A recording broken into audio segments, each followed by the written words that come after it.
Kung mahihilig kayo sa kare-kare at kaldereta mga Mars, ay pwede nyo itry itong lulutuin natin ngayon. Sa lasa at sarap ay panalong-panalo din ito. Hugasan ko lang mabuti itong ating pork belly.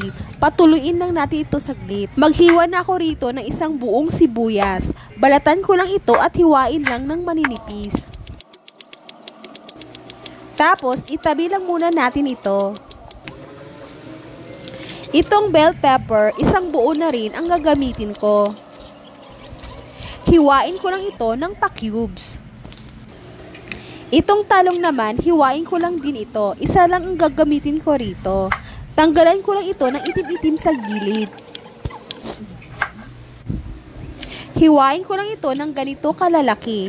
Ilagay ko muna ito sa maliit na bowl at ibabad lang sa tubig para di mangitim. Gagamit rin ako rito ng French beans or pwede rin Baguio beans. Aalisin lang natin yung mga dulo-dulo nito.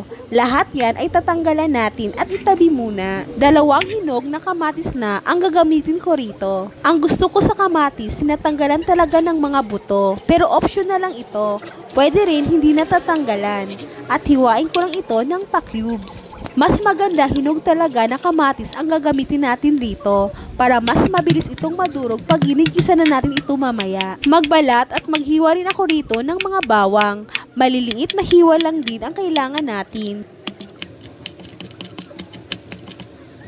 Mas mainam gagamit tayo ng pork belly, yung may taba-taba. Masarap kasi itong part na ito sa ating lulutuin ngayon. Pwede rin gagamit tayo ng gunting sa pagkat dito kung saan kayo nadadalian. Mas nadadalian kasi ako pag gunting ang gagamitin ko. Ilagay ko muna ito sa bowl at itabi muna natin ito. Lagyan lang natin ito ng black pepper. Mas marami, mas mainam. At nagbudbud na din ako ng asin. 1 teaspoon of garlic powder.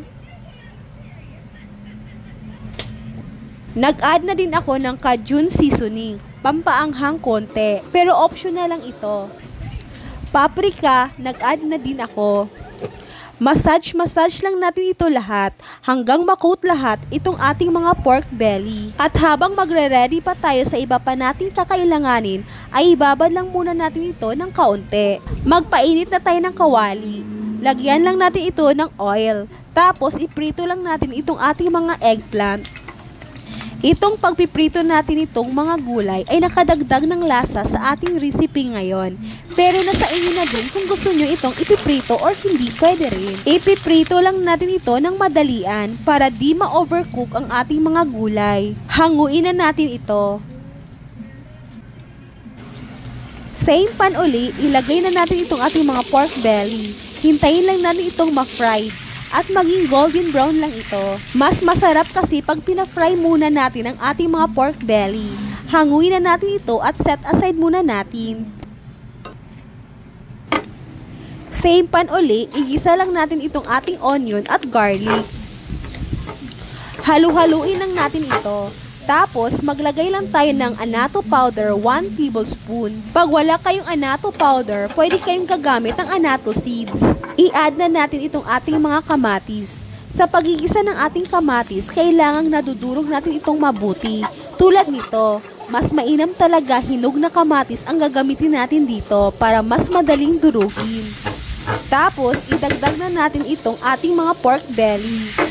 Halu-haluin lang natin ito. Ayan, ang sarap ng tingnan ng ating niluluto. Lalo na yan pag naluto pa yan mamaya. Napakasarap talaga nito.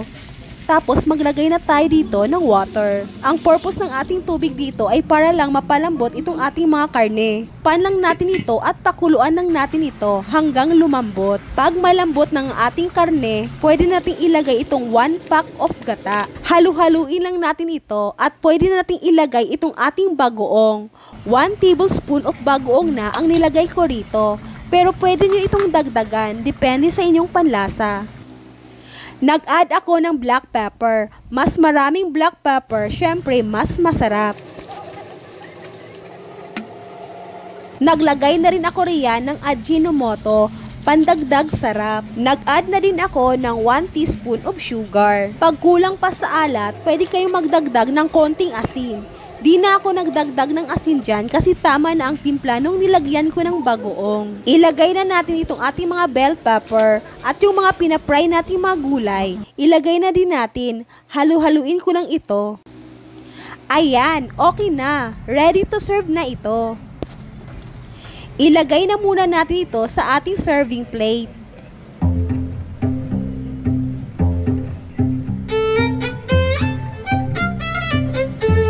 Tikman na natin ito.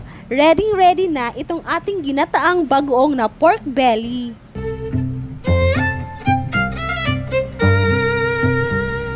Sobrang nakakataka mga Mars. Kain tayo! Thank you for watching. Paki-like, follow, and share naman mga Mars.